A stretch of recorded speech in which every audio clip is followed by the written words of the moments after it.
সামান্য এক ড্রাইভার মেয়ে হয়ে এসেছ বিভান ইয়াফের নিকট আশ্রয় চাইতে। তোমার সাহস দেখে আমি অবাক না হয়ে পারলাম না।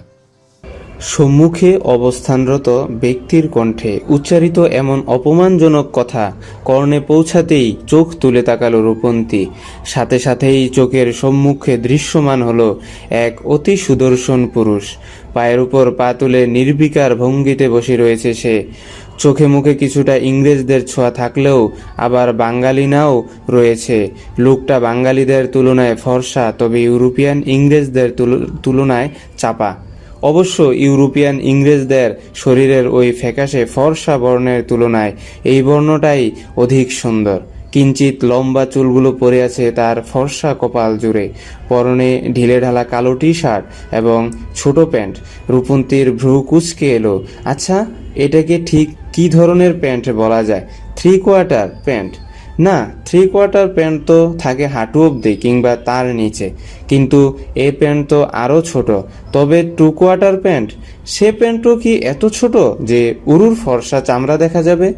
রূপন্তীর মন চিৎকার করে উঠল। খুব করে বলতে ইচ্ছে হলো, একটা মেয়ের সম্মুখে এসব অশুভ মার্কা প্যান্ট পরে বসে থাকতে লজ্জা করে না আপনার? এর থেকে জাঙ্গিয়া পরে বসে থাকতেন। স্পেনে পা রাখার পর মুহূর্তেই আমি আপনার সুরত দর্শন করে হার্ট অ্যাটাক করে দেশে ফিরতাম। মনে মনে এত কথা বললেও মুখে কিছু বলল না রূপন্তী। এই পুরুষের সাথে এখন ঝামেলায় জড়ানো মানেই নিজের বিপদ নিজে ডেকে আনা। ইউরোপের এই চতুর্থ বৃহত্তম দেশ স্পেনে বিভান ইয়াফি তার একমাত্র আশ্রয় কেন্দ্র। এর সাথে এখন ঝামেলা করা মানেই নিজের আশ্রয় হারানো। যদিও বাবাকে এমন ইঙ্গিতপূর্ণভাবে ড্রাইভার বলার কারণে গায়ে লেগেছে রূপন্তীর, তবু সে সহ্য করে গেল। দৃষ্টি নত করে বলল, আমি আসতে চাইনি, কিন্তু দাদু আর দাদি দুজন জোর করলেন এখানে আসার জন্য। বিভান অগ্নি দৃষ্টিতে তাকালো রূপন্তীর পানে, দাঁতে দাঁত চেপে বলল, তারা তোমার দাদা দাদি নন, তারা আমার দাদা আর দাদি। লজ্জা করো না সামান্য এক ড্রাইভার মেয়ে হয়ে মালিক মালিকানকে এই নামে সম্বোধন করতে? রূপন্তীর মেজাজ বিগড়ালো কিছুটা। বারবার তার বাবাকে এই ড্রাইভার না করলেই কি নয়। হ্যাঁ, মানছে তার বাবা বিভানদের বাড়িতে গাড়ি চালানোর কাজ করে, তাই বলে বারবার তার বাবাকে ছোট করতে এই কথাটা উল্লেখ করতে হবে? বাবা যাই করুক না কেন, কোনো সন্তানই তার বাবার অপমান মেনে নিতে পারে না। রূপন্তী দাঁতে দাঁত চাপল। প্রথমবার নিজেকে নিয়ন্ত্রণ করে চেপে গেলেও এবার কিছুটা শক্ত কণ্ঠেই জবাব দিল, আপনার দাদা দাদি আমাকে সেই অধিকার দিয়েছেন বলেই তাদের আমি দাদা দাদি বলে সম্বোধন করেছি, নয়তো অধিকার চর্চা করে কারো সাথে সম্পর্ক পাতানো আমার ধাতে নেই। বিভানের চোখ মুখ শক্ত হলো। উঠে দাঁড়ালো সে। রূপন্তীর চারপাশে ঘুরে ঘুরে পর্যবেক্ষণ করতে শুরু করলো মেয়েটাকে। রূপন্তীকে সে দেখেছে বহু বছর আগে, অর্থাৎ এদেশে আসার আগে। তখন আর রূপন্তীর বয়স কতই বা হবে, এই 12 কিংবা 13 বছর, আর তার বয়স ছিল মাত্র 18। সেই মেয়েটা এখন কত বড় হয়ে গেছে। অনার্স শেষ করে মাস্টার্সের জন্য এসেছে স্পেনে। শারীরিক কাঠামোও বেশ ভালো। কিশোরী দেহ ছেড়ে শরীরের ভাজে ভাজে ছড়িয়ে পড়েছে এক প্রাপ্তবয়স্কা নারীর মোহনীয় দেহাবরণ। ফর্সা গায়ের রং, হ্যাংলা পাতলা লতানো দেহটা, লম্বায় বিভানের বক্ষ অবধি। কি ভেবে যেন উষ্ঠ বাঁকিয়ে হাসলো বিভান। শীতল কণ্ঠে বলল, আমার খেয়ে আমার পরে আবার আমার মুখের উপরে জবাব দিচ্ছ? একদম বাবার মতে অকৃতজ্ঞ হয়েছ। রূপন্তী তীক্ষ্ণ দৃষ্টিতে তাকালো বিভানের পানে। এই খাওয়ার খোঁটাটা ঠিক পছন্দ হলো না তার। এতক্ষণের বিগড়ানো মেজাজটা আরও বিগড়ালো মেয়েটার। হতে পারে সে সামান্য একটা ড্রাইভারের মেয়ে, কিন্তু তাই বলে আত্মসম্মানহীন নয় যে কেউ তাকে খাবার খোঁটা দিবে আর সে চুপচাপ হজম করে যাবে। দাঁতে দাঁত চাপলো রূপন্তী। কাঠ কণ্ঠে বলল, আমরা আপনার খাইও না পড়িও না। আমার বাবার বেতন দেন আপনার দাদা, অর্থাৎ মিস্টার জালাল আহমেদ, তাও ফাও না। আমার বাবা আপনাদের গাড়ি চালান, পরিশ্রম করেন, তার পরিশ্রমের বিনিময়ে টাকা দেওয়া হয়, বসিয়ে বসিয়ে নয়। বিভান কিঞ্চিত সময় নিয়ে তাকিয়ে রইল রূপন্তীর পানে, অতপর অত্যন্ত শীতল কণ্ঠে বলল, গেট আউট। দেখুন। এইটুকু বলেই থামতে হলো রূপন্তীকে। বিভান হুঙ্কার তুলল, সাথে সাথে অত্যন্ত ক্রোধের সাথে বলল, get out you stupid girl. Rupanti কেঁপে উঠল বিভানের হুঙ্কারে, সাথে সাথে ক্রোধ বাড়ল ভীষণ। ছেলেটা তাকে কি বলল? স্টুপিড মানে বেকুব। রূপন্তী কটমট করল, তবে বলল না কিছুই। রাগে ক্ষোভে কোনো দিক বিবেচনা না করেই বাংলাদেশ থেকে আনা লাগেজটা নিয়ে বেরিয়ে গেল বাড়ি থেকে। বিভান দিশেহারা হলো তীব্র ক্রোধে, এলোমেলো দৃষ্টি ফেলে পাশেই কাচের তৈরি টি টেবিলের উপর থেকে নিজের মোবাইলটা হাতে তুলে নিল। সর্পের ন্যায় কণ্ঠে ফুসফুস ধ্বনি তুলে কল লাগালো বাংলাদেশি একটা নাম্বারে। জুবাইদা বেগম শুয়েছিলেন একটু, ইদানিং হাঁটুর ব্যথাটা বেড়েছে ভীষণ। রূপন্তী দেশে থাকতে সে বেশ সুন্দর করে তেল মালিশ করে দিত, কিন্তু এখন কে দিবে? মেয়েটাকে তো তিনিই পড়ার জন্য স্পেনে পাঠিয়ে দিয়েছেন। অবশ্য এতে তার আফসোস নেই কোনো, এটা ওই মেয়েটার প্রাপ্য ছিল। রূপন্তী মেয়েটা মেধাবী ভীষণ। তাছাড়া যখন নিজের ছেলের বউকে হারিয়ে নিঃস্ব হয়ে পড়েছিলেন তিনি এবং তার স্বামী, তখন ওই রূপন্তীর পরিবারই সঙ্গী হয়ে উঠেছিল তাদের। নাতিটা তো বাবা মায়ের মৃত্যুর পর সেই কবেই পাড়ি দিয়েছে ইউরোপের দেশে।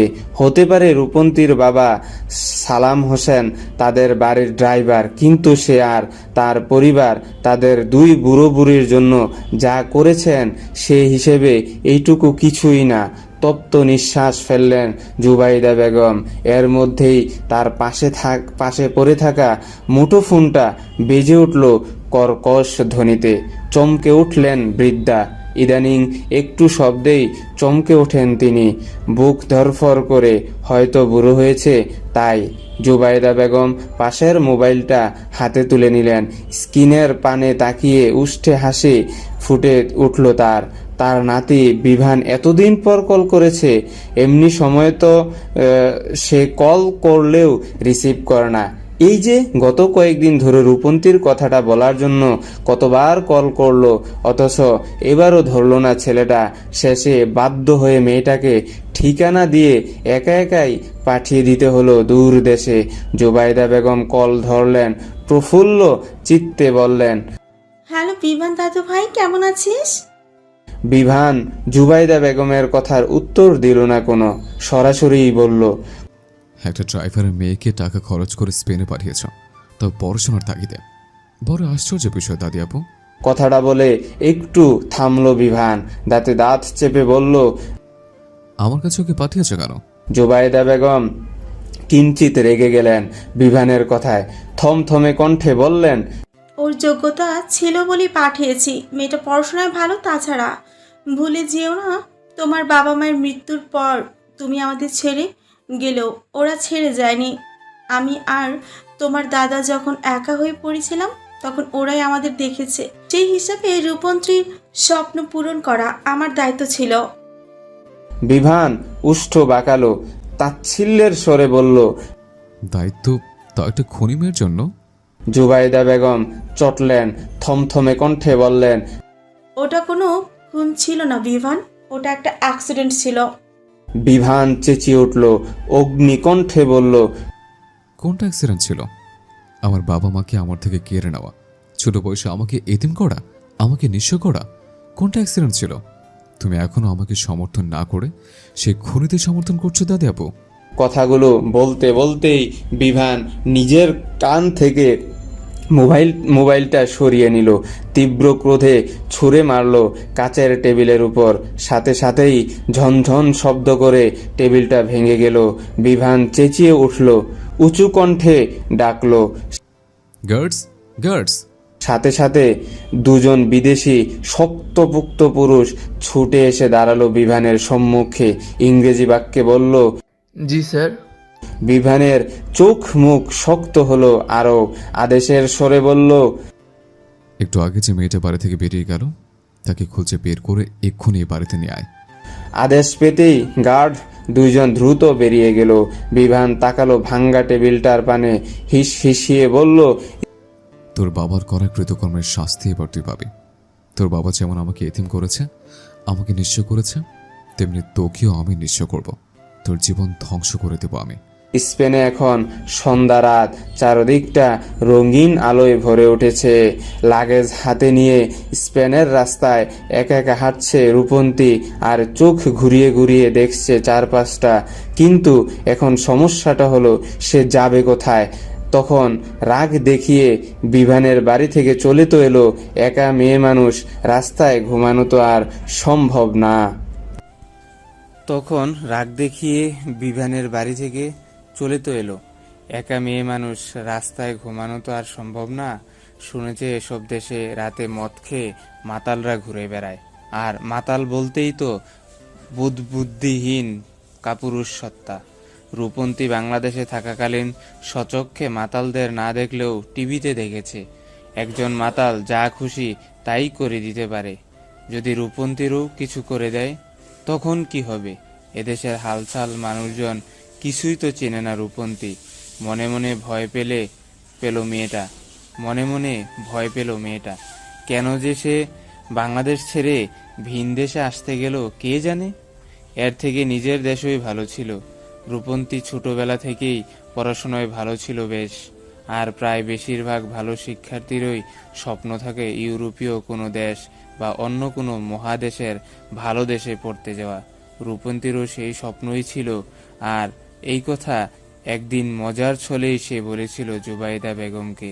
বৃদ্ধ মহিলা নিজের মনে গেঁথে নিয়েছিলেন মেয়েটার স্বপ্নকে। তারপর যখন এই মেয়েটার অনার্সের ইতি ঘটল, জুবাইদা বেগম রূপন্তীর সম্মুখে প্রস্তাব রাখলেন মাস্টার্সের জন্য স্পেনে যাওয়ার। যেহেতু স্পেনে জুবাইদা বেগমদের ব্যবসার একাংশ রয়েছে, বাড়ি রয়েছে, আবার বিভানও সেখানে বসবাস করছে অনেক বছর ধরে, তাই এই দেশটাতেই রূপন্তীকে পাঠানোর ক্ষেত্রে বেশি ভরসা করেছিলেন বৃদ্ধা মহিলা। যদিও জুবাইদা বেগমের অর্থে এদেশে আসার পক্ষপাতী ছিল না রূপন্তী, তবে পরে সকলের জোরাজুরিতে চলেই এলো। কিন্তু এখানে এসে কি হলো? প্রথম দিনেই ঘরের বাহিরে আর রাস্তায় স্থান। কি চমৎকার ভাগ্য রূপন্তীর! কথাগুলো ভাবতে ভাবতে আনমনেই রাস্তার পাশ ঘেঁষে হাঁটছিল মেয়েটা। এর মধ্যে হুট করেই কোথা থেকে একটা বড়সড় গাড়ি এসে ব্রেক কষল রূপন্তীর সম্মুখে, অর্থাৎ ফুটপাত। রূপন্তী হকচকিয়ে উঠল, ভয়ে 2 কদম পিছিয়ে গেল অতি দ্রুত। হৃদস্পন্দনও গাঢ় হয়ে উঠল মেয়েটার, আর একটু হলেই প্রাণটা বুঝি চলে যেত তার। রূপন্তী বুকে হাত দিল, জোরে জোরে নিঃশ্বাস নিল কয়েকটা, সাথে বিরক্তিও হলো বেশ। বাংলাদেশে বসে যতদূর সেই ইউরোপীয় দেশগুলো সম্পর্কে শুনেছে, তাতে জানতো ইউরোপীয় দেশগুলো ভীষণই নিয়ম শৃঙ্খলা পরিপূর্ণ, তাদের সব ব্যাপারে নিয়ম রয়েছে। তবে কি তা মিথ্যা ছিল? ফুটপাতে গাড়ি উঠিয়ে দেওয়া কি কোনো নিয়ম শৃঙ্খলার মধ্যে পড়ে? রূপন্তীর ভাবনার মধ্যে কালো গাড়ির দরজা খুলে বেরিয়ে এলো লম্বাটে শক্তপোক্ত পেশিবহুল দেহের 2 জন বিদেশি অর্থাৎ এদেশি পুরুষ। তাদের মধ্যে একজন বেশ নম্রভাবেই ইংরেজি বাক্য বলল, ম্যাম, আপনাকে আমাদের সাথে যেতে হবে। রূপন্তী চিনল না এ পুরুষ দুজনকে, হৃদয়ে ভয় জন্মালো তার। এরা আবার তাকে নিতে এসেছে কেন? মতলব কি এদের? তাকে রাস্তায় একা একা ঘুরতে দেখে খারাপ মতলব নিয়ে আসেনি তো? সরল মনের এদের কথা বিশ্বাস করে এদের সাথে গিয়ে পরে দেখা যাবে কোনো খারাপ স্থানে নিয়ে বিক্রি করে দিয়েছে তাকে। রূপন্তী তার হাতের লাগেজের ধরনীটা শক্তভাবে ধরল, অতঃপর উল্টো ঘুরে দৌড় শুরু করলো আবার বিভানের বাড়ির দিকে। ইগুটিগো চুলায় যাক, আপাতত নিজের ইজ্জত বাঁচানোই আগে প্রয়োজনে। এখন গিয়ে বিভানের পা ধরে ঝুলে পড়বে, তারপরও এই সাদা চামড়ার গন্ডারদের হাতে পড়া যাবে না। রূপন্তী দৌড় শুরু করার সাথে সাথে তার পেছন পেছন ওই 2 পুরুষও দৌড় শুরু করলো। মেয়েটার ভয় বাড়লো আরো। এবার হাতের লাগেজ আর পায়ের জুতো ফেলে রেখেই বেশ জোরসোরই দৌড় শুরু করলো সে। ওই 2 পুরুষও তাদের দৌড়ের গতি বাড়ালো। তবে তাদের মধ্যে এক পুরুষ আবার রাস্তার মধ্যে থেকে রূপন্তীর লাগেজ আর জুতা তুলে নিল হাতে, অতঃপর দৌড় শুরু করলো। কিঞ্চিত সময় গড়াতেই রূপন্তী দৌড়ে গিয়ে পৌঁছালো বিভানের বাড়ির সম্মুখে। একবার পিছনে তাকিয়ে দেখে নিল ওই সাদা চামড়ার দুই গন্ডারকে। তাকে এখনো পেছনে আসতে দেখে আর ইতিউতি কিছু ভাবল না মেয়েটা। এক দৌড়ে ঢুকলো বাড়ির ভেতরে। বিভান বসার কক্ষের সোফাতেই বসেছিল, অপেক্ষা করছিল রূপন্তীর আসার। বিভানকে দেখে একটু হলেও ভরসা পেল রূপন্তী। হুমড়ি খেয়ে পড়ল বিভানের পায়ের কাছে, ভয়ার্ত কণ্ঠে বলল, আমাকে দয়া করে বাঁচান, ওরা আমাকে নিয়ে কোথাও বিক্রি করে দিবে হয়তো। বিভানের কপালে ভাঁজ পড়ল। ভ্রু কুঁচকে সে তাকালো রূপন্তীর ভয়ার্ত মুখশ্রীয় পানে। এর মধ্যেই হন্তদন্ত হয়ে ঘরের মধ্যে প্রবেশ করলো ওই বিদেশি দুই পুরুষ। হাঁপাতে হাঁপাতে বলল, ম্যাম, আপনার লাগেজ এবং জুতা ফেলে এসেছিলেন। রূপন্তী ভয়ে সেটিয়ে গেল। বিভান হয়তো বুঝলো ঘটনাটা। সোফা ছেড়ে উঠে দাঁড়ালো সে। দুই পুরুষের পানে তাকিয়ে বলল, এরিক আর হ্যারি। থামলো বিভান, উষ্টে বাঁকা হাসি ফুটিয়ে তুলে বলল, তোদের বলেছিলাম মেয়েটাকে খুঁজে নিয়ে আসতে, তোরা তো একদম দৌড় করে নিয়ে এলে। রূপন্তী চমকালো, চোখ বড় বড় করে তাকালো উপস্থিত সকলের পানে। এর মানে এই না সাদা চামড়ার গন্ডার দুটো বিভানের পাঠানো। এরা তাকে এ বাড়িতে নিয়ে আসার জন্যই গিয়েছিল। আর সে কিনা কি ভেবে এতটা পথ দৌড় করলো। নিজের বোকামির কথা ভেবে মেয়েটা লজ্জিতও হলো, আবার বিভানের উপরেও ক্রোধ জন্মালো। তুই যখন এ বাড়িতেই ফিরিয়ে আনতে চাইবি, তাহলে শুধু শুধু তখন গেট আউট মারালি কেন? রূপন্তী কটমট করলো, উঠে দাঁড়িয়ে বলল, এই বাড়িতেই যখন ফিরিয়ে আনবেন তাহলে বের করে কেন দিয়েছিলেন? বিভান চোখের ইশারা দিয়ে গার্ডস দুইজনকে চলে যেতে বলল। তারাও আর দাঁড়ালো না, চুপচাপ বেরিয়ে গেল ঘর থেকে। অতঃপর বিভান ফিরে তাকালো রূপন্তীর পানে, ভাবলেশহীন ভাবে বলল, আমার ইচ্ছা। রূপন্তীর মেজাজ বিগড়ালো ভীষণ ভাবে। এমনি এতক্ষণ দৌড়াতে দৌড়াতে নিঃশ্বাস গরম হয়ে উঠেছে, তার মধ্যে এর আবার দায় সারা কথাবার্তা। মেয়েটার ইচ্ছে তো করছিল রেগে মেগে দুই চার বাক্য বলে দিতে, কিন্তু নিজেকে সামলালো সে। মেয়েটার ইচ্ছে তো করছিল রেগে মেগে দুই চার বাক্য বলে দিতে, কিন্তু নিজেকে সামলালো সে। কিছু বলতে গেলে আবার যদি বের করে দেয় তখন কি হবে? তাছাড়া সামান্য এক ড্রাইভারের মেয়ে হয়ে মালিকের সাথে এত উঁচু কণ্ঠ তার মানায় না। জুবায়ের বেগম যে তাকে দয়া করে বিদেশে পড়তে পাঠিয়েছে তাই অনেক। ক্রোধে নিজের অবস্থান ভুলে গেলে চলবে না তার। সব সময় তার নিজের অবস্থান অধিকার সম্পর্কে সচেতন থাকতে হবে। রূপন্তী নরম হলো, কিছুটা মিনমিনে কণ্ঠে বলল, আমি কোথায় থাকবো? মানে আমার রুম কোনটা? রূপন্তীর কথা শেষ হতে না হতেই বিভান পা ফেলল পাশ ফিরে, স্বাভাবিক কণ্ঠে বলল, আমার সাথে এসো। রূপন্তী নিজের জুতা জুড়ো পায়ে পরে নিল দ্রুত। অতঃপর লাগেজটা হাতে নিয়ে ছুটতে লাগলো বিভানের পিছু পিছু। বিভানদের এই বাড়িটা বেশ বড়সড়। রূপন্তী বাড়ির চারদিকটা দেখতে লাগলো চোখ ঘুরিয়ে ঘুরিয়ে। সুইমিং পুল, ফুলের বাগান সহ বিশাল এক বাড়ি। এত বড় বাড়িতে বিভান একা একা থাকে? ভয় করে না লোকটার? হয়তো করে না। যদি করতো তবে কি আর একা থাকতে পারতো নাকি? বিভান রূপন্তীকে নিয়ে এসে দাঁড়ালো বাড়ির একদম কোণার দিকে একটা কক্ষের সম্মুখে। পকেট থেকে একটা চাবি বের করে খুলল কক্ষের দরজা। সাথে সাথেই ভিতর থেকে বোটকা একটা গন্ধ বেরিয়ে এলো। রূপন্তী নাক চাপলো সাথে সাথে। তবে বিভান নির্বিকার ভঙ্গিতে দাঁড়িয়েই বলল, এটা তোমার কক্ষ। রূপন্তী দরজার ফাঁকা থেকে উকি মারল কক্ষের ভিতরে। চারদিকে ধুলোবালিতে পরিপূর্ণ কক্ষটা। মনে হচ্ছে অনেক দিন কেউ এ মুখ হয়নি। কেমন একটা দুর্গন্ধও বের হচ্ছে কক্ষের ভিতর থেকে। এই কক্ষে সে থাকবে কিভাবে?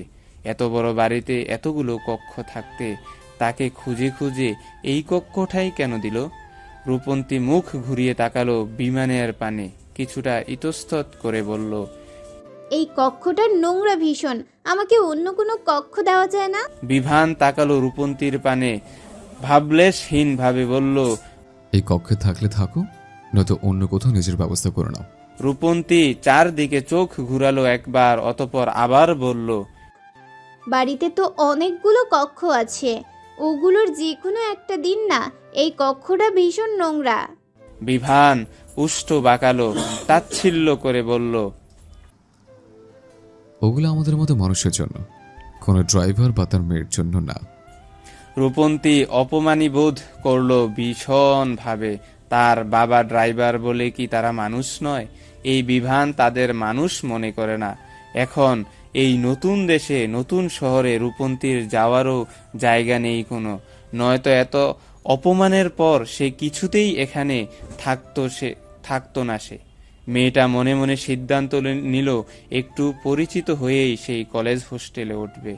এই অহংকারী খারাপ লোকের বাড়িতে থাকবে না কিছুই।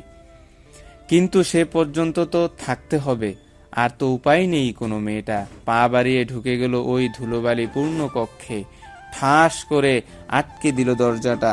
বিভান কিঞ্চিত সময় নিয়ে তাকিয়ে রইল বন্ধ দরজাটার পানে, অতঃপর বাঁকা হেসে চলে গেল নিজের কক্ষের উদ্দেশ্যে। কিন্তু রূপন্তী এখন কি করবে? এই পুরো কক্ষ পরিষ্কার করবে কিভাবে? এমনিই ধুলোবালিতে অ্যালার্জি আছে তার, এই কক্ষ পরিষ্কার করতে গিয়ে তো নাজেহাল অবস্থা হবে। ফুস করে একটা নিঃশ্বাস ফেলল রূপন্তী, নিজেকে শক্ত করল সে। যা হয় হোক, এই কক্ষ পরিষ্কার তো তাকে করতেই হবে, নয়তো আজ রাস্তায় থাকা ছাড়া উপায় হবে না। কোনো হোটেলে যে উঠবে তাও সাহস হচ্ছে না। নতুন দেশ, নতুন মানুষ, এর মধ্যে না বুঝে কোনো হোটেলে উঠে যদি বিপদ আপদ হয় তখন কি হবে? রূপন্তী নিজের মনকে শক্ত করল, শরীরে জড়ানো ওড়নাটা দ্বারা ভালোভাবে মাথা, ঘাড় এবং মুখটা ঢেকে নিল। অতঃপর শুরু করলো কক্ষ পরিষ্কার। একে একে মুছতে শুরু করলো কক্ষে থাকা সকল আসবাবপত্র। কিন্তু নিজের কাজে নিজে সে বহাল থাকতে পারল না। খুব বেশিক্ষণ। কেমন দম বন্ধ হয়ে আসছে, হাঁচি আসছে বারবার। হয়তো ধুলোবালির কারণে শ্বাসকষ্ট উঠছে রূপন্তীর। মেয়েটা দেরি করলো না আর। এখানে অসুস্থ হয়ে পড়লে তাকে দেখার মতো লোক নেই কোনো। না, তাকে কোনোভাবে অসুস্থ হওয়া যাবে না। দ্রুত কক্ষ থেকে দৌড়ে বেরিয়ে গেল রূপন্তী। মাথা মুখ থেকে ওড়না খুলে জোরে জোরে নিঃশ্বাস নিতে শুরু করলো মুক্ত বাতাসে। কিঞ্চিত সময় নিয়ে নিজেকে একটু ঠিক করলো, অতঃপর আবার লেগে গেল কক্ষ পরিষ্কারের কাজে। মধ্যরাত অবধি এভাবেই বারবার কক্ষ থেকে বেরিয়ে নিজেকে ধাতস্থ করে শেষ পর্যন্ত কক্ষটা পরিষ্কার করতে সক্ষম হলো মেয়েটা। রূপন্তী মাথা মুখ থেকে ওড়নাটা খুলে ফেলে দিল। কক্ষের চারপাশটা একবার ভালোভাবে পর্যবেক্ষণ করে ঢুকে গেল ওয়াশরুমে। এখন গোসল না করলেই নয়, এমনই অ্যালার্জিতে নাজেহাল অবস্থা। চোখ দুটো পোড়াচ্ছে ভীষণ, হাঁচি দিতে দিতে চোখ নাক লাল হয়ে উঠেছে। তার উপর শরীরে ধুলোবালি লেগে আছে এখনো। চোখ দুটো পোড়াচ্ছে ভীষণ, হাসি দিতে দিতে চোখ নাক লাল হয়ে উঠেছে। তার উপর শরীরে ধুলোবালি লেগে আছে এখনো। ভাগ্যিস এসব দেশের বেশিরভাগ বাড়িতেই প্রতিটি কক্ষের সাথে সংযুক্ত ওয়াশরুম থাকে, নয়তো এই রাতে আবার এই ওয়াশরুম নিয়ে ঝামেলা বাধ্য। বিভান ইয়াফি নামক ওই নিষ্ঠুর পুরুষ তো পারলে তাকে এই বাড়িতে রাখে না। আর তো ওয়াশরুম। রূপন্তী বেশ কিছুটা সময় নিয়ে ভালোভাবে গোসল সেরে বেরিয়ে এলো। শরীরটা এখন একটু হালকা মনে হচ্ছে, কিন্তু অ্যালার্জির কারণে নাক টানাটানি আর হাঁচি বন্ধ হয়নি। মেয়েটা মাথার চুলগুলো কোনো রকমে একটু মুছে শুয়ে পড়ল বিছানায়। তবে বেশি সময় নিয়ে শুয়ে থাকতে পারল না সে। ক্ষুধায় পেটের মধ্যে ইঁদুর দৌড়াচ্ছে। সেই যে প্লেনে ওঠার আগে সে খেয়েছিল, তারপর আর পেটে তেমন কিছু পড়েনি। প্লেনে থাকা অবস্থায় খাবার দেওয়া হয়েছিল, তবে সে খাবারের স্বাদ ভিন্ন ছিল, যা রূপন্তীর জিহ্বাকে প্রশান্তি দিতে পারেনি, ফলস্বরূপ আর পেটেও জায়গা করে নিতে পারেনি খুব বেশি। ক্ষুধা দমনের জন্য অল্পই খেয়েছিল। তাছাড়া একা বাংলাদেশ থেকে এই দূর দেশে এসেছে, এখানে এসে কি করবে, কোথায় যাবে? বিভানকে খুঁজে পাবে তো? যদি সে বিভান অবধি না পৌঁছাতে পারলো তখন কি করবে? মস্তিষ্কে বিভিন্ন ধরনের চিন্তা নিয়েও খেতে পারেনি মেয়েটা। আর তারপর তো এখানে এসে আরেক ঝামেলা। তপ্ত নিঃশ্বাস ফেলল রূপন্তী। তপ্ত নিঃশ্বাস ফেলল রূপন্তী। বিছানা ছেড়ে উঠে বসল সে। নিজের পার্শ্ব ব্যাগের মধ্যে কিছুটা সময় নিয়ে হাতাহাতি করে বেরিয়ে পড়ল কক্ষের বাইরে। এই মধ্যরাতে বাইরের দোকানপাট নিশ্চয়ই সব বন্ধ। বাইরে খাবার পাওয়ার উপায় নেই। এখন রান্নাঘরটা খুঁজতে হবে, হয়তো ওখানে খাওয়ার মতো কিছু পাওয়া যাবে। রূপন্তী এদিক ওদিক ঘুরে রান্নাঘর খুঁজতে লাগলো। কিছুটা সময়ের মধ্যে খুঁজে পেয়েও গেল সে। বেশি ইতিউতি না ভেবে রান্নাঘরে ঢুকে পড়ল মেয়েটা। ফ্রিজ খুলে খুঁজতে শুরু করলো খাবার কিছু, কিন্তু আশ্চর্যের বিষয় হলো ফ্রিজ ভর্তি কোল্ড ড্রিঙ্কস ছাড়া কিছুই নেই। রূপন্তী অবাক হলো, এই লোক কি এই কোল্ড ড্রিঙ্কস ব্যতীত কিছু খায় না? এসব পানীয় খেয়ে বেঁচে আছে কিভাবে? রূপন্তী এক রাশ হতাশা নিয়ে ফ্রিজ বন্ধ করলো। রান্নাঘরে ঘুরে ঘুরে খুঁজতে লাগলো অন্য কিছু। খুঁজতে খুঁজতে একটা বড় কৌটার মধ্যে কিছু ইনস্ট্যান্ট নুডলস পেল। ভাতপ্রিয় বাঙালিদের এসব খাদ্য দেখলে নিজেকে অসহায় ব্যতীত কিছুই মনে হবে না। তবু কিছু করার নেই, বাঁচতে হলে খেতে হবে। ক্ষুধায় পেটের মধ্যে নাড়ি ভুঁড়েও গুরু গুরু ধ্বনি তোলা শুরু করেছে। রূপন্তী একটু সময় নিয়ে চুলায় পানি গরম করলো। অতঃপর সে পানি নুডলসের মধ্যে ঢেলে পা বাড়িয়ে এসে বসলো বসার কক্ষের সোফায়। একটা চামচ দিয়ে কয়েক চামচ নুডলস মুখে তুলল। হুট করেই পায়ের কাছে কিছু একটা টের পেল, কেমন নরম নরম আবার নড়ছে। রূপন্তী চমকে উঠল, ভীত হলো তার হৃদয়। ভয়ার্ত দৃষ্টিতে তাকালো পায়ের পানে। চোখে পড়ল একটা ছোট্ট শুভ্র রঙা বিদেশি কুকুর ছানাকে। কেমন লেজ নাড়িয়ে নাড়িয়ে তার পায়ের কাছে ঘুর ঘুর করছে। হয়তো তারও ক্ষুধা লেগেছে, কিন্তু বোবা প্রাণী নিজের মনের কথা বলতে পারছে না। রূপন্তী বুঝলও না এই প্রাণীটিকে। ভয়ে লাফিয়ে উঠল সে, চিৎকার করে বলল, এই যা যা, হুস হুস। কুকুর ছানাটা গেল না, উল্টো রূপন্তীর নিকটে আরও ঘেঁষল। নিজের নরম পশমের দ্বারা উষ্ণ পরশ দিল রূপন্তীর পায়ে। মেয়েটা এবার আরও জোরে চিৎকার করে উঠল, গলা বাড়িয়ে বলল, এটাকে এখানে পালে কে? আল্লাহ গো, আমি বোধহয় শেষ। একটা কামড় 14টা ইঞ্জেকশন। বিভান কেবলই একটু ঘুমিয়েছিল, এর মধ্যেই বসার কক্ষ থেকে চিৎকার চেঁচামেচির শব্দ কর্ণকুহুরে পৌঁছালো তার। বেচারা বিরক্ত হলো বেশ। একে তো তার শান্তিপ্রিয় জীবনে উটকো ঝামেলা হয়ে এ বাড়িতে পা রেখেছে এই নারী, এখন কি তার রাতের ঘুমটাও সহ্য হচ্ছে না এর। বিভান দাঁতে দাঁত চাপলো, কটমট করে বিছানা ছেড়ে উঠে দাঁড়ালো সে। ধূপধাপ পা ফেলে এগিয়ে এলো বসার কক্ষে। সাথে সাথেই থমকে গেল বিভান। হৃদস্পন্দন গাঢ় হলো তার। রূপন্তীর রূপ যেন বিভানের হৃদয়ের ঝড়ের ন্যায় আঘাত হানল। সম্ভবত সদ্য গোসল করেছে মেয়েটা। লম্বা চুল বেয়ে টপ টপ করে পানি ঝরছে এখনো। মুখশ্রীটা পরিষ্কার কোমল মনে হচ্ছে। নাকের ডগাটা লাল হয়ে উঠেছে। কি স্নিগ্ধ ফুলের ন্যায় লাগছে এই মুহূর্তে মেয়েটাকে। বাঙালিদের ন্যায় 3 পিস পরে সতর ঢাকা অবস্থাতেও মেয়েটাকে ভীষণ আবেদনময়ী মনে হচ্ছে বিভানের নিকট।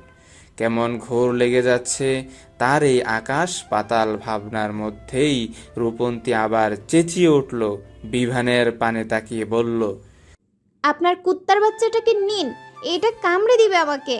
বিভানের ঘোর কাটল, কপালে ভাঁজ পড়ল গুটি কয়েক। এই মেয়েটা কাকে কুত্তার বাচ্চা বলল? তার সুইটিকে? বিভান হাঁটু মুড়ে নিচে বসলো, থমথমে কণ্ঠে ডাকলো। এদিকে আয়, টাইগার। সাথে সাথে কুকুর ছানাটা লেজ নাড়াতে নাড়াতে ছুটে গেল বিভানের নিকটে। বিভান দুই হাতে যত্ন করে কোলে তুলে নিল টাইগারকে। রূপন্তী যেন হাফ ছেড়ে বাঁচল। এতক্ষণে প্রাণে প্রাণ ফিরে পেল মেয়েটা। জোরে জোরে কয়েকটা নিঃশ্বাস নিয়ে তাকালো বিভানের পানে, কিছুটা রুক্ষ কণ্ঠে বলল, নিজের কুত্তার বাচ্চাটা নিজের সাথে রাখবেন, এইভাবে ঘরের মধ্যে খোলা ছেড়ে দিবেন না।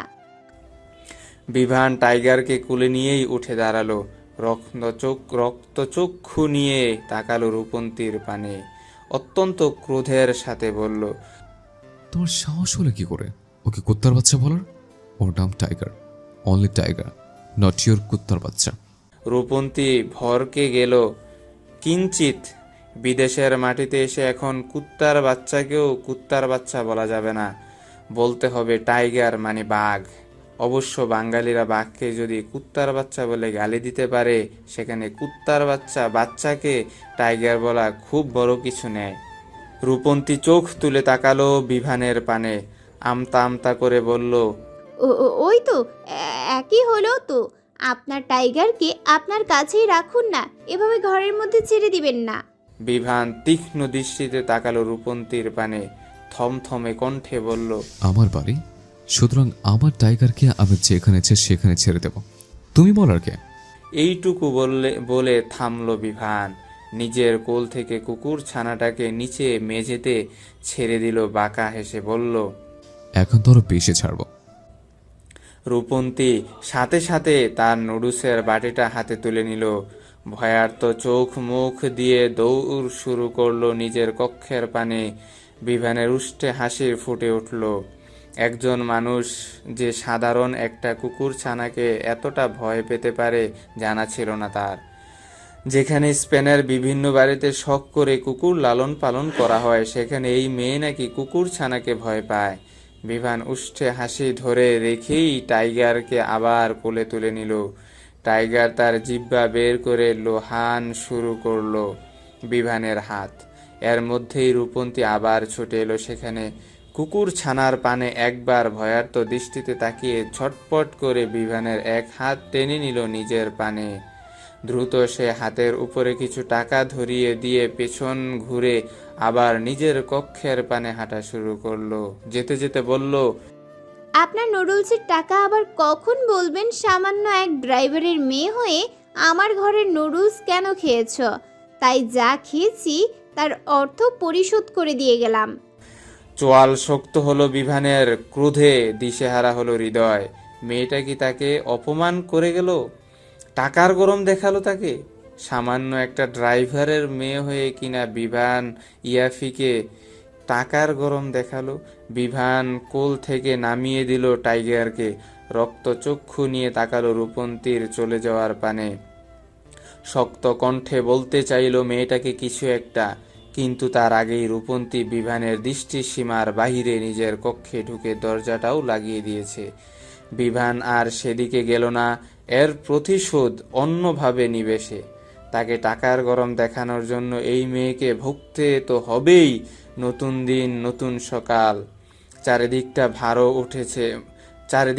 ভরও উঠেছে উজ্জ্বল সূর্যের আলোয়। স্পেনের পরিবেশে এই সূর্যের আলোটা যেন আরো উজ্জ্বল ধরা দিয়েছে। হয়তো গাছপালার আধিক্য কম, তাই এমন মনে হচ্ছে রূপন্তী সকাল সকাল উঠেই তৈরি হয়ে নিয়েছে।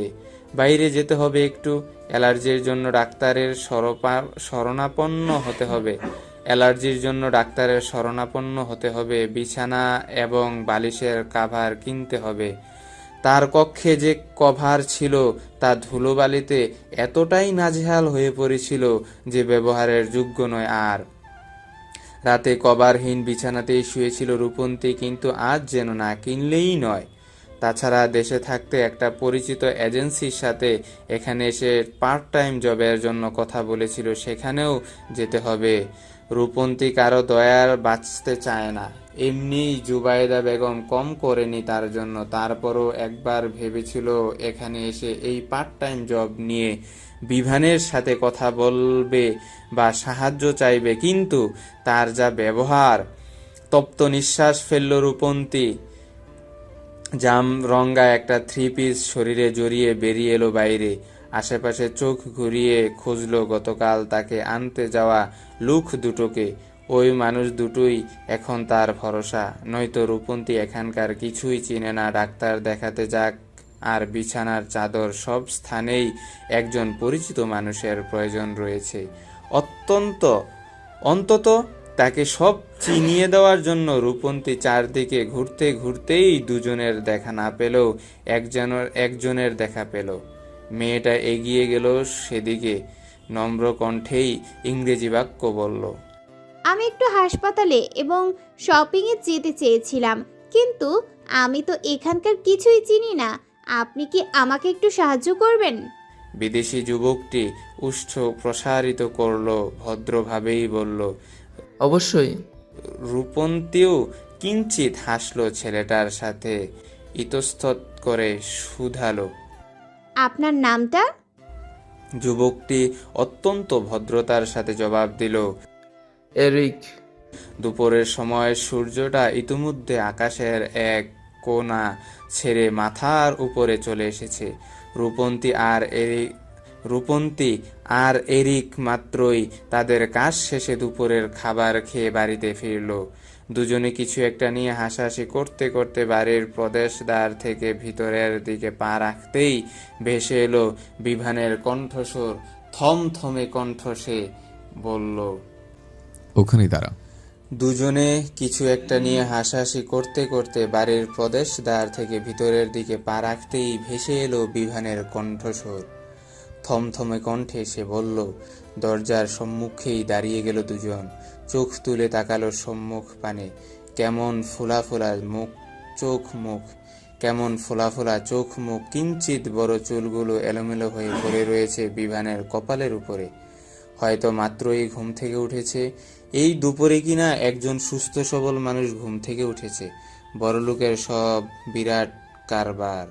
রূপন্তী আড়ালে ভেংচি কাটল, মনে মনে বলল। নবাবজাদা কেবল উঠেছে ঘুম থেকে, তোকে উঠতে কে বলেছে? আর একটু ঘুমিয়ে থাকতি, আমি অন্তত একটু শান্তি পেতাম। মনে মনে কথাগুলো বললেও মুখে প্রকাশ করার সাহস হলো না রূপন্তীর।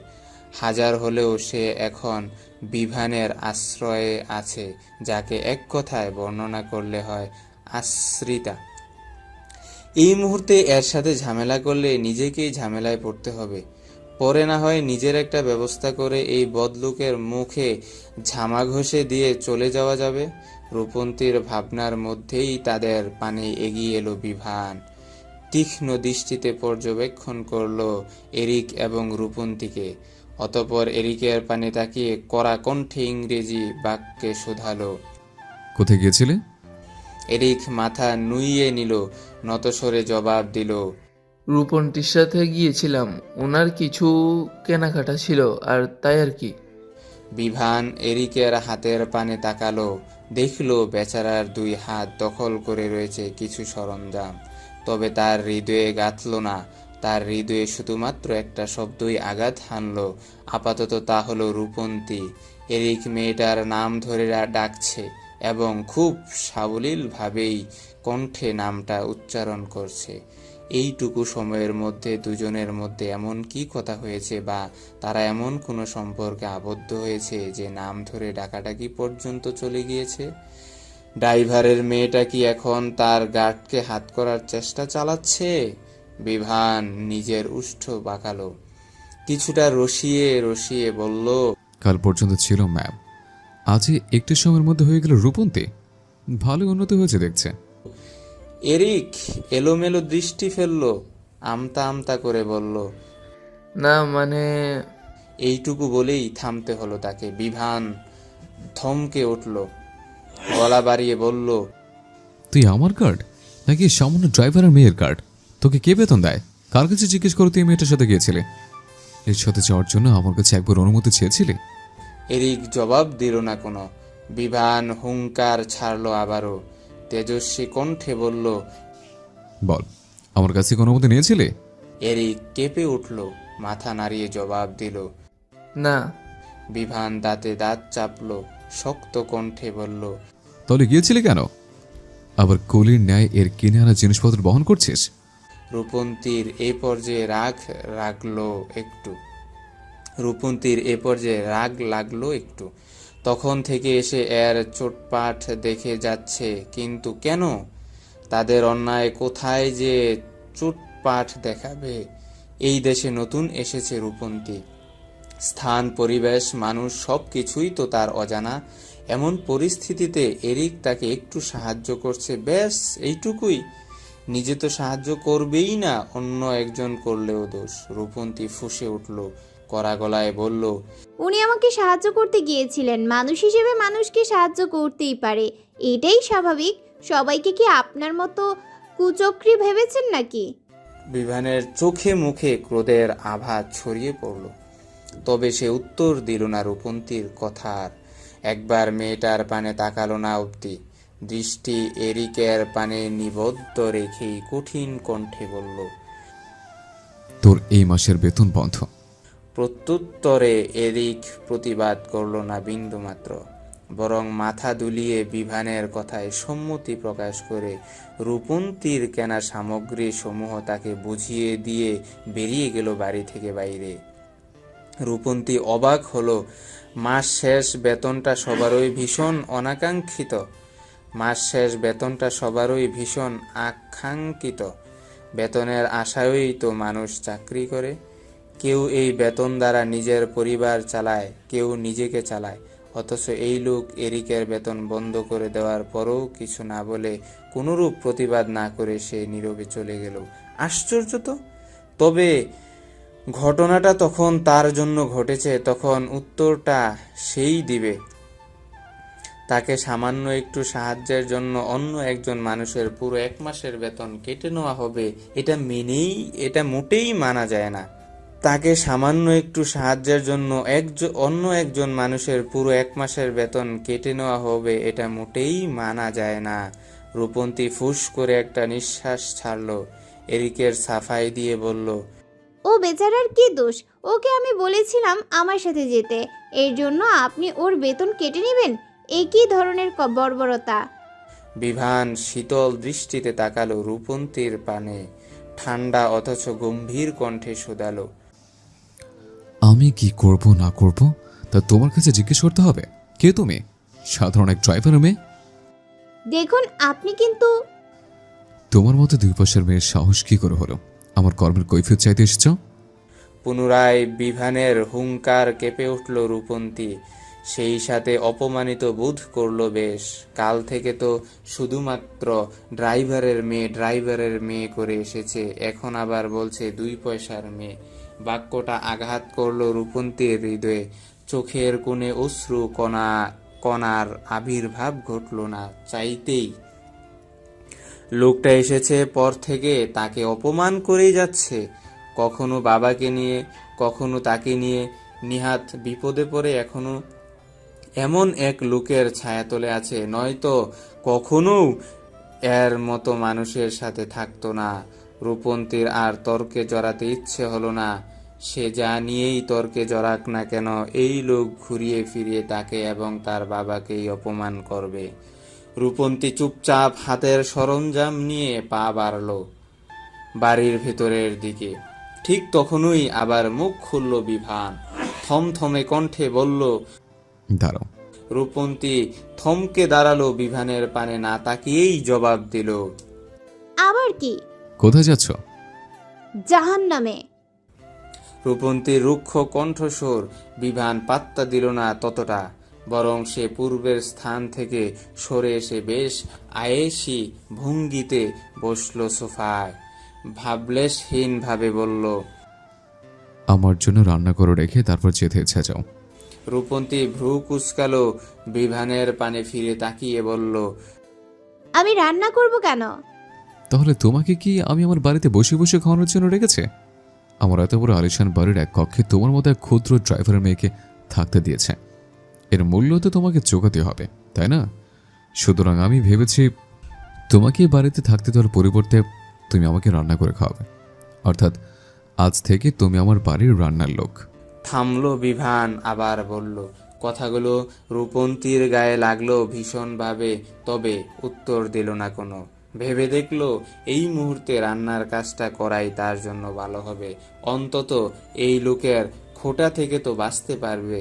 ফ্রিতে থাকতে দিয়েছে, এই কথাটা আর উঠবে না। রূপন্তীরও নিজেকে আর অবহেলিত আশ্রিত মনে হবে না। সে তো ফ্রিতে থাকছে না, কাজের বিনিময়ে থাকছে। তপ্ত নিঃশ্বাস ফেলল মেয়েটা। নিজের কক্ষে আর ফিরে না গিয়ে গেল রান্নাঘরে। হাতের সরঞ্জামগুলো একপাশে রেখে চুলোর উপরে ভাত বসিয়ে দিল।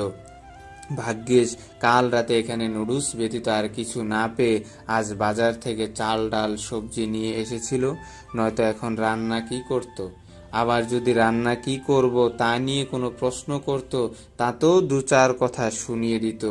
ওই লোকের তো অপমান করার কোনো ছুতো পেলেই হলো। কিন্তু এখন চিন্তার বিষয় হলো, এদেশে রূপন্তী চলবে কিভাবে। দেশ থেকে আসার সময় নিজের জমানো আর বাবার থেকে মিলিয়ে 2 মাস চলার মতো টাকা সে নিয়ে এসেছিল। জুবাইদা বেগম অবশ্য তাও আনতে বারণ করেছিল। তিনি বলেছিলেন বিভান দেখবে, তা সে যা দেখছে তার তো বলার বাহিরে। দীর্ঘশ্বাস ফেলল রূপন্তী। আজ বাজারে গিয়েই অনেক টাকা খরচ হয়ে গেছে। এর পরের দিনগুলো কিভাবে কাটবে তার? একটা পার্ট টাইম জবের ব্যবস্থা যদিও হয়েছে, এদেশে আসার আগেই কথা বলছিল সেখানে। আর তা না হলেও জুবাইদা বেগম ব্যবস্থা করে নিতেন। কিন্তু তাতেও তো প্রথমে চাকরিতে যেতে হবে, তারপর মাস গেলে বেতন। কপালে কি আছে কে জানে। ভিন দেশে এসে ভিন দেশে এসে শেষ পর্যন্ত হয়তো না খেয়ে জীবন ধারণ করতে হবে। আসলে তাদের ন্যায় মধ্যবিত্তদের স্বপ্ন পূরণই করতে নেই। তবুও কেন যেন জুবাইদা বেগমের দেওয়া বিদেশে পড়তে আসার প্রস্তাবটা রূপন্তী ফেলতে পারেনি। তার স্থানে অন্য কেউ থাকলে সেও হয়তো পারত না। নিজের নিগুড় চিন্তা ভাবনার মধ্যেই হঠাৎ পায়ের কাছে মোলায়েম কিছু অনুভব করলো রূপন্তী। চমকে উঠল মেয়েটা। পায়ের পানে তাকাতেই আবিষ্কার করলো ছোট্ট নাদুস নুদুস কুকুর ছানা টাইগারকে। ভয়ে ছিটকে দূরে সরে গেল সে। তবে তাতে কি রক্ষা হলো? টাইগারের থেকে দূরে সরতে গিয়ে ভাত বসানো উত্তপ্ত পানিতে হাত লাগলো তার। পাতিলটা মুহূর্তেই ছিটকে এসে পড়ল মেয়েটার পায়ের উপরে। ফুটন্ত ভাতের পানি পায়ে পড়তেই গগন বিদারী চিৎকার করে উঠল রূপন্তী। আত্মনাদের সুরে বলল, আল্লাহ গো, মরে গেলাম গো, চলে গেল গো, চলে গেল। রূপন্তীর চিৎকারে রান্নাঘরের পানে ছুটে এলো বিভান। পরিস্থিতি দর্শনে চমকে উঠল সে। দিশেহারা হয়ে উঠল হৃদয়। দ্রুত এসে চুলাটা বন্ধ করে দিল বিভান। কোলে তুলে নিল রূপন্তীকে। হক চকিয়ে উঠল মেয়েটা। একদিকে পায়ের যন্ত্রণায় কলিজা পর্যন্ত জ্বলে যাচ্ছে, আর একদিকে এক ভয়ঙ্কর পুরুষ তার দেহকে 2 হাতে স্পর্শে জড়িয়ে কোলে তুলে নিচ্ছে। হৃদয়ে এই মুহূর্তে অন্যরকম অনুভূতির আভাস জেগে ওঠার সম্ভাবনা নেই, তবে অস্বস্তি হচ্ছে। রূপন্তী কিছুটা অস্বস্তি নিয়েই ব্যথাতুর ভঙ্গিতেই বলল, কি করছেন? কি কোলে নিচ্ছেন কেন? নিচে নামান আমাকে, এমনিই পাটা জ্বলে যাচ্ছে। বিভান তবু তাকে নামালো না। কোলে নিয়েই বসালো কিচেন সিঙ্কের পাশে। পানির কলটা ছেড়ে পুড়ে যাওয়া পাটা টেনে নিয়ে ধরলো সে পানির নিচে। হুট করে পুরা স্থানটি পানির নিচে ধরতেই জ্বলে উঠল। বক্ষস্থান যেন খামছে ধরল কেউ। রূপন্তী চোখ মুখ বন্ধ করে করে নিল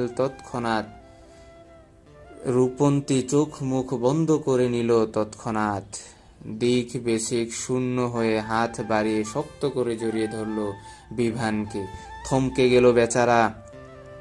হৃদস্পন্দন গাঢ় হলো। আকস্মিক এক নারীর স্পর্শে উত্তাল হয়ে উঠল ভিতরটা। এ কেমন অনুভূতি! এ কেমন অস্থিরতা, এমন অনুভূতি আগে কখনো তো টের পাইনি। বিভান রূপন্তীকে নিজের থেকে ঠেলে সরিয়ে দিতে চেয়েও পারল না সে। হাত দুটো কেমন অবশ হয়ে পড়ছে, ঝিমঝিম করছে মাথাটা। ততক্ষণে রূপন্তীর পুরা স্থানটাও ঠান্ডা হয়েছে। প্রথমে পানির স্পর্শে একটু জ্বলে উঠলেও কিঞ্চিত সময়ের ব্যবধানেই শীতল হয়ে উঠল স্থানটা। এখন একটু শান্তি লাগছে। প্রথমে পানির স্পর্শে একটু জ্বলে উঠলেও কিঞ্চিত সময়ের ব্যবধানেই শীতল হয়ে উঠল স্থানটা। এখন একটু শান্তি লাগছে। হুঁশ ফিরে পেল রূপন্তী। নিজের অবস্থান অনুভব করে চমকে উঠল মুহূর্তেই। দ্রুত বিভানকে ছেড়ে দিয়ে দূরে সরে গেল। অপ্রস্তুত কণ্ঠে বলল, দুঃখিত, আমি ইচ্ছে করে করিনি, কিভাবে যেন হয়ে গেছে। বিভানের ধ্যান ভাঙল। হৃদয়ের বেগতিক ধারাও শান্ত হলো কিঞ্চিত। সাথে কিছুটা ক্রোধও অনুভব করল। এই ড্রাইভারের মেয়েটা, যে ড্রাইভারের জন্য কিনা তার বাবা মায়ের প্রাণ গিয়েছে, এতিম হয়েছে সে, তার মেয়ের স্পর্শই আজ বিভানের হৃদস্পন্দন বাড়িয়ে দিল। পা পুড়ছে, তার জন্য পা পানিতে ভিজিয়েছিল। এখানে জড়িয়ে ধরার সম্পর্ক কি? এই মেয়েটা তাকে জড়িয়ে কেন ধরবে? এ নিশ্চয়ই এর কোনো নতুন চাল। এ বাড়িতে থাকার জন্য নোংরা খেলায় মেতেছে। বিভান দাঁতে দাঁত চাপল, শক্ত কণ্ঠে বলল, কিভাবে যেন হয়ে গেছে? নাকি ইচ্ছে করে করেছ? তোমার মতো মেয়েদের আমার বেশি ভালো করে চেনা আছে। শোনো রকমে, তুমি যদি এসব করে আমাকে নিজের বশে নিতে চাও, তবে তা তোমার ভুল পদক্ষেপ। আমি মোটেও তেমন স্বভাবের নয় যে নারী স্পর্শ পাবো আর তাকে কাছে টেনে নেব। রূপন্তীর হৃদয়ে আঘাত করলো কথাগুলো। লজ্জা অপমানে মুখরে পড়ল মেয়েটা। হঠাৎ পানির সান্নিধ্য পেয়ে তখন পাটা চলে উঠেছিল ভীষণ। সে ব্যথাতেই হুঁশ হারিয়ে একটা ভুল করে ফেলেছে। হয়তো এটাই তার অন্যায়, গুরুতর অন্যায়। একজন নারী হয়ে যেচে পুরুষকে স্পর্শ করাই তো অন্যায়। রূপন্তীর এই মুহূর্তে পায়ের থেকেও হৃদয় জ্বলছে বেশি। গতকাল থেকে এই লোকটা তাকে যতটা পরিমাণ অপমান করেছে, অতটা অপমান বোধ হয় পৃথিবীর কেউ করেনি। ড্রাইভারের মেয়ে হয়েছে বলে কি তার কোনো মান সম্মান, দুঃখ কষ্ট কিংবা অপমান বোধ নেই? সেও তো রক্ত মাংসে গড়া মানুষ। রূপন্তীর কান্না পেল ভীষণ। এর থেকে তো দেশে থাকাই শ্রেয় ছিল। তবুও সম্মানের সহিত বেঁচেছিল। পানির নিচ থেকে পা সরিয়ে নিচে নামলো মেয়েটা। আর কোনো বাকবিতণ্ডায় না জড়িয়ে খুঁড়িয়ে খুঁড়িয়ে হাঁটা ধরলো রান্নাঘরের বাইরের দিকে। বিভান বাধা প্রদান করলো, সাথে সাথে ভ্রু কুঁচকে বলল, একে কোথায় যাচ্ছ? এখনো তোমার পা ঠিক হয়নি। রূপন্তী মলিন হাসলো, তাচ্ছিল্য করে বলল, আমাদের মতো মেয়েদের এইটুকু ব্যথাতে কিছুই হয় না, সামলে নিতে পারবো নিজেকে। আপনাকে আর বোধ হয় আমার ব্যথা সারানোতে প্রয়োজন পড়বে না। নিজের কণ্ঠে তোলা ধ্বনির সমাপ্তি ঘটিয়ে আর দাঁড়ালো না মেয়েটা। খুঁড়িয়ে খুঁড়িয়ে চলে গেল নিজ কক্ষে। বিভান এক দৃষ্টিতে চেয়ে রইল রূপন্তীর চলে যাওয়ার পানে। হৃদয়ের এক কোণে কেমন চিনচিনে ব্যথা নাড়াচাড়া দিয়ে উঠল বেচারার। অপরাধ বোধে ঘিরে ধরেছে ভেতরটা। একটু আগে যে ঘটনাটা ঘটেছে বা রূপন্তীর পা পোড়ার নেপথ্যে তো সেই রয়েছে। বিভানই টাইগারকে পাঠিয়েছিল রূপান্তীর বিরক্ত করার জন্য, যাতে মেয়েটা ঠিকভাবে রান্না না করতে পারে। কিন্তু সেই বিরক্ত করা থেকে যে এত কিছু হয়ে যাবে বুঝতে পারেনি। বিভান রূপন্তীকে অপমান করতে চেয়েছে, শাস্তি দিতে চেয়েছে, কিন্তু এতটাও চায়নি। হাত বাড়িয়ে টাইগারকে কোলে তুলে নিল সে। তপ্ত নিঃশ্বাস ফেলে গেল নিজের কক্ষে। এদিক ওদিক খুঁজে একটা বার্নিং ক্রিম বের করে হাতে নিল। রূপন্তীকে ক্রিমটা দিতে হবে। দরজার পানে পা বাড়িয়েও থেমে গেল আবার। সে যাবে তার বাবা মায়ের খুনির মেয়েকে বার্নিং ক্রিম দিতে? কখনো না। কিন্তু মেয়েটা যে কষ্ট পাচ্ছে ভীষণ। বিভান কোল থেকে নিচে নামালো টাইগারকে। হাতের ক্রিমটা টাইগারের মুখে গেঁথে দিল। আদেশের সুরে বলল, এটা তো নতুন থামলো বিভান, মুখ বাঁকিয়ে আবার বলল, কিসের ম্যাম? ওই ড্রাইভারের মেয়েটাকে দিয়ে আসবে, যা। কুকুরটা কি বুঝলো জানা নেই, পেছন ঘুরে লেজ নাড়াতে নাড়াতে সে ছুটে গেল রূপন্তীর কক্ষের সম্মুখে। কক্ষের দরজাটা বন্ধ। কুকুর ছানাটা মুখে বার্নিং ক্রিমটা নিয়ে বেশ লাফালো। মাথা দ্বারা দরজা আঘাত করে বোঝাতে চাইল দরজাটা খোলার কথা, কিন্তু কেউ দরজাটা খুলল না। হয়তো তার এই ইশারা বোঝেনি রূপন্তী। টাইগার মুখ বার্নিং ক্রিমটা নিচে মেঝেতে রাখলো, অতঃপর কণ্ঠ উঁচু করে ঘেউ ঘেউ করে উঠল। রূপন্তী বসেছিল বিছানাতেই, ভাবছিল তার দেশীয় জীবন এবং ভিনদেশি এই জীবন নিয়ে। এই দেশে সে এসেছে, দুটো দিনও গড়ালো না, এর মধ্যে অতিষ্ঠ হয়ে উঠেছে। ইচ্ছে হচ্ছে ছুটে দেশে চলে যেতে। আপন মানুষ আর পর মানুষের মধ্যকার পার্থক্যটা এই মুহূর্তে মেয়েটা টের পাচ্ছে হারে হারে। তপ্ত নিঃশ্বাস পেল মেয়েটা। নিজের ভাবনার মধ্যেই কুকুরের ডাক শ্রবণে চমকালো কিঞ্চিত। এ সময়ে আবার টাইগার এখানে কি করছে? রূপন্তী টাইগারকে ভয় পায় ভীষণ। অবশ্য দেশে থাকতে নিজ দেশীয় যে কুকুরগুলো সে দেখেছে, সেগুলো কেমন দেখলেই তেড়ে আসতো, অপরিচিত মানুষ দেখলে ঘেউ ঘেউ করে তাড়া করত। তাই কুকুরের প্রতি একটু ভয় কাজ করে তার। রূপন্তী টাইগারের ডাক শুনেই উপেক্ষা করলো, ভয়ে বাইরে বেরোলো না। কিন্তু কুকুরটা যে তার ডাকাডাকি থামাচ্ছেই না, লাগাতার ডেকে ডেকে কানে তালা লাগিয়ে দিচ্ছে একদম। দরজা খুলবে না করেও উঠে দাঁড়ালো রূপন্তী। পাটা টেনে টেনে এগিয়ে গেল দরজার পানে। দরজাটা হালকা একটু ফাঁকা করেই দেখা গেল টাইগারের। মেয়েটাকে দেখেই টাইগার ডাকাডাকি থামালো। মেঝেতে ফেলে রাখা বার্নিং ক্রিমটা মুখে তুলে নিয়ে ভাসা ভাসা দৃষ্টিতে তাকালো রূপন্তীর পানে। দৃষ্টি দ্বারাই যেন বুঝিয়ে দিল, এটা পায়ে লাগিয়ে নাও, ব্যথা কমে যাবে। অবাক হলো রূপন্তী। একটা কুকুর কিনা তার পোড়া স্থানের ব্যথা লাঘবের জন্য ক্রিম নিয়ে এসেছে, অথচ একজন মানুষ হয়ে অপমান করলো বিভান। রূপন্তী দরজাটা পুরোপুরি খুলে ফেললো এবার। কুকুরের প্রতি থাকা মনের মধ্যকার ভয়টা একটু দমিয়ে বসলো টাইগারের পাশে ঘেঁষে। তার মুখ থেকে বার্নিং ক্রিমটা নিয়ে বলল, তুই একটা বোবা এবং ইতর শ্রেণীর প্রাণী হয়েও আমাকে যতটা বুঝলি, হয়তো একটা মানুষও আমাকে এতটা বুঝলো না রে টাইগার। রূপন্তীর ভীষণ ইচ্ছে হলো কুকুর ছানাটাকে একটু ছুঁয়ে দিতে, টাইগারের কোমল শুভ্র রঙা পশমের উপরে হাত বুলিয়ে দিতে ইচ্ছে হলো, কিন্তু সাহসে কুলালো না তা। টাইগারের পানে হাত বাড়িয়েও হাতটা আবার ফিরিয়ে নিল রূপন্তী। বার্নিং ক্রিমটা নিয়ে ঢুকলো কক্ষের ভিতরে, তবে দরজাটা খোলা রাখলো, হয়তো টাইগারের ভিতরে ঢোকার জন্য। কুকুর ছানাটিও লুফে নিল সে সুযোগটা। লেজ নাড়াতে নাড়াতে মেয়েটার পিছু পিছুই ঢুকলো কক্ষের ভিতরে। মেয়েটা সেদিকে একবার তাকিয়ে বসলো বিছানায়। আস্তে ধীরে পায়ের উপর বার্নিং ক্রিমটা লাগাতে শুরু করলো। সন্ধ্যা গড়িয়ে রাত হয়েছে। চারদিকটা কৃত্রিম সোডিয়ামের আলোয় ভরে উঠেছে উজ্জ্বলভাবে।